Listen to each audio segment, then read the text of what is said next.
Sir আমি একটাবার বুঝাই স্যার। কি বুঝাবি? এটা মা কাল ফল, উপরে দেখা যাচ্ছে ফিটফাট, ভিতরে তো মাল একদম সতর্ক। স্যার উনি আমাদের হিরো স্যার, এবার হিরো করতেছে। আপনি একটু আমার সাথে আসেন, জি, একটু জি। আমার সাথে আসেন।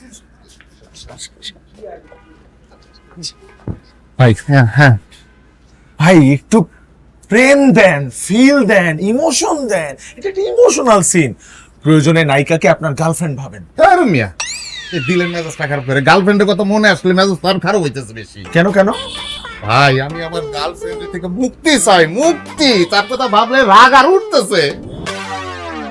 তাহলে ভাই আমার কাছে একটা বুদ্ধি আছে। ভাই যা করো তাড়াতাড়ি করেন, ডিরেক্ট স্যার আমরা উপরে রেখেই পারো। না না, আমি যেটা করবো সেটাতে আপনার ইমোশন ঠিকই আসবে। রেডি আপনি? তাহলে 3 2 1 গুনেন। হ্যাঁ 3 2 1 জানি পারবেন। জান জান জান জান অ্যাকশন দেন স্যার, অ্যাকশন। তুমি এভাবে আমাকে ছেড়ে চলে যেতে পারো না। চেয়ে দেখো আমি চলে আসছি, আমি তোমার রাসেল রাসেল চকু। Yes! Yes! Yes! Yes!